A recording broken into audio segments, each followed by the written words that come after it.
Hai, hello, salam sejahtera Malaysia. Selamat datang ke channel Fels Lifestyle.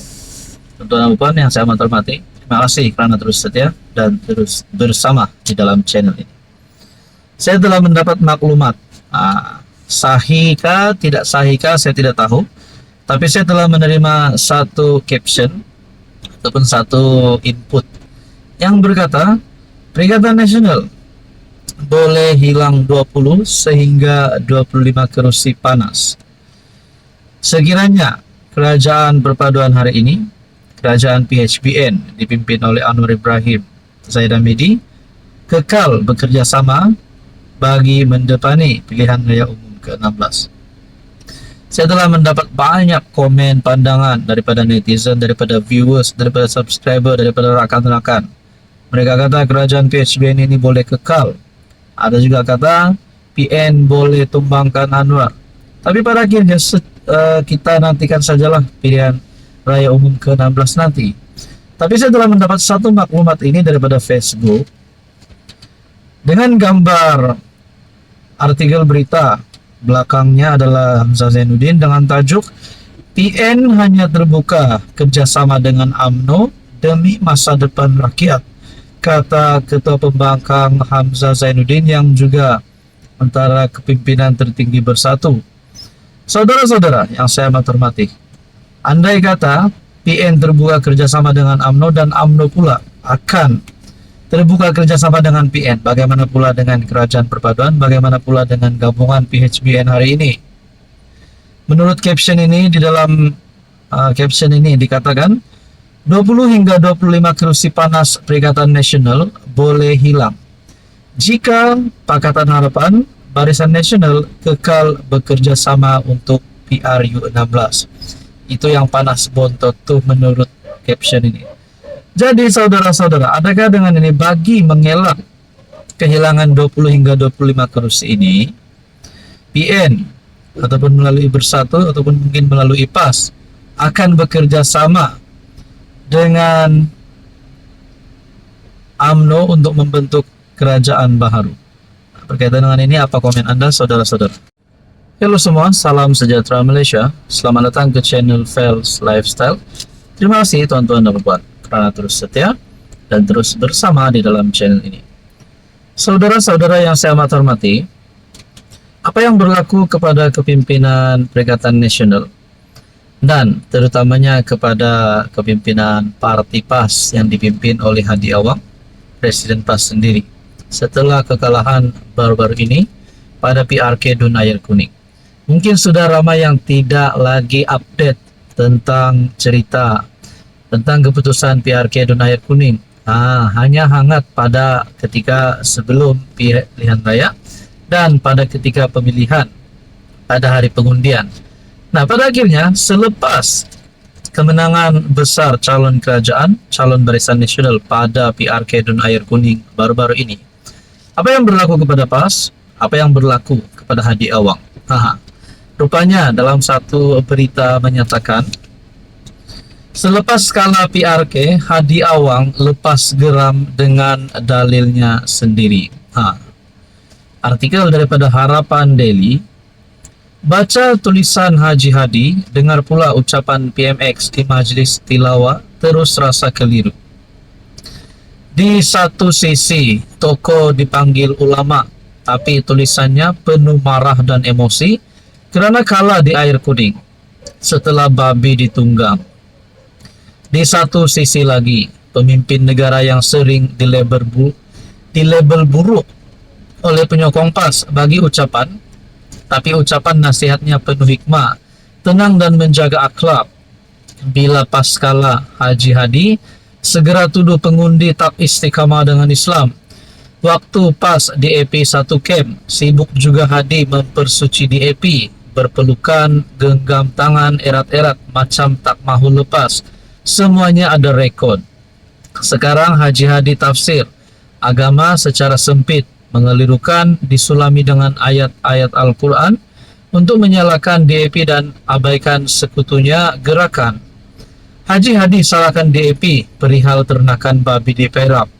Dia lupa selama hampir 2 tahun Razman mempersucikan ternakan babi dan turut meluluskan permit-permit semasa kerajaan Tebuk Atap di Perak.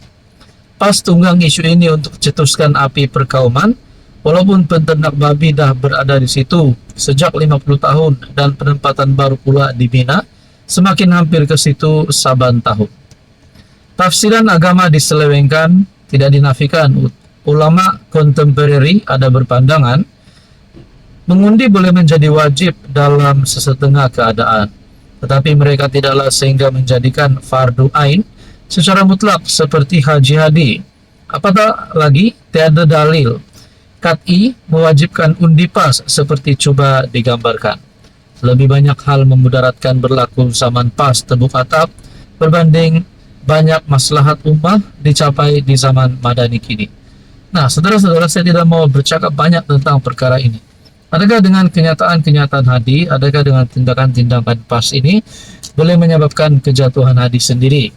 Adakah terdapat pihak di luar sana yang bakal mengenakan tindakan undang-undang terhadap hadi, mungkin di zaman, ataupun mungkin juga dengan ini hadi awang tiada lagi harapan untuk tumbangkan musuh politiknya, tumbangkan Anwar Ibrahim.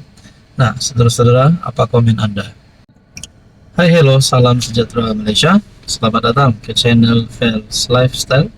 Terima kasih kerana terus setia dan terus bersama di dalam channel ini.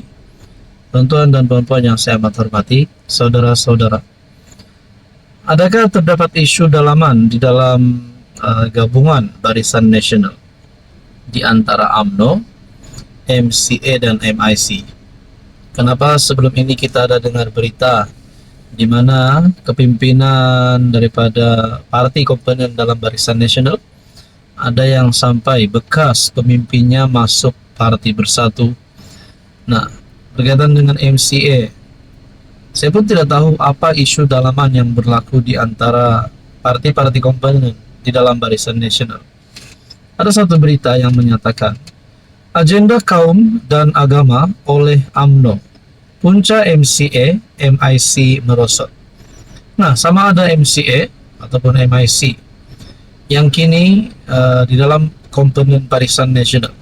Kalau ada beberapa pembawaan ataupun isu dalaman di dalam parti yang boleh menyebabkan perpecahan di dalam BN ataupun pembubaran di dalam Barisan Nasional, adakah dengan ini UMNO dalam keadaan yang tidak selamat? Barisan Nasional dalam keadaan yang tidak selamat? Saudara-saudara, dalam satu kenyataan daripada Malaysia kini, Parti Bersatu untuk Hak Rakyat Malaysia, URIMAI, menyifatkan tindakan UMNO yang menurutnya lepas tangan berhubung kemelut yang dihadapi sekutunya, MCA dan MIC, sebagai tidak jujur. Ia susulan kenyataan Ahli Majlis Kerja Tertinggi UMNO, Puad Zarkashi, yang menasihati MCA agar kekal sebagai rakan setia dalam Barisan Nasional. Puad juga berkata rasa tidak puas hati yang diluahkan oleh kepimpinan MCA tidak seharusnya membawa kepada tindakan menyalahkan Barisan Nasional atau menarik diri daripada gabungan itu. Namun pengerusi Penaja URIMAI, P. Ramasamy berkata, dominasi UMNO terutamanya dalam soal kaum dan agama telah menghakis pengaruh sekutunya dalam kalangan kaum lain. Apabila UMNO mengejar agenda etno-agama yang sempit, ia mewujudkan iklim politik di mana MCA dan MIC bergelut untuk mengekalkan kredibiliti dalam komuniti masing-masing. Pada 28 April lalu, Setiausaha Agung MCA Chong Sin Woon, menggesa partinya untuk menentukan hala tuju sendiri jika BN terus berlengah dalam membuat keputusan jelas tentang hala tujunya. Chong berkata MCA telah memberikan BN lebih 2 tahun untuk membuat penyusunan semula selepas PRU15. Nah, saudara-saudara, dalam arti kata lain, artikel ini juga menyatakan hubungan UMNO PH tidak membantu. Dalam hal ini Ramasamy kata BN tidak lagi memiliki kekuatan seperti dulu, dengan UMNO sendiri semakin lemah akibat perpecahan dalaman dan persaingan daripada parti-parti Melayu. Bekerja sama dengan PH, terutamanya DAP, dilihat sebagai satu pengkhianatan, khususnya dalam kalangan pemimpin dan penyokong MCS serta MIC. Nah, saudara-saudara, adakah pembawaan berkaitan dengan isu ini boleh menyebabkan UMNO memilih antara dua, yaitu terus bekerja sama dengan PH ataupun keluar daripada PH dan fokus dengan Barisan Nasional saja, fokus dengan MCA dan MIC, ataupun pilihan yang seterusnya boleh win-win situation, yaitu tetap bersama dengan PH DAP dan dalam masa yang sama MCA dan MIC tiada isu dalaman bersama dengan UMNO Barisan Nasional. Berkaitan dengan isu ini, apa pula komen Anda?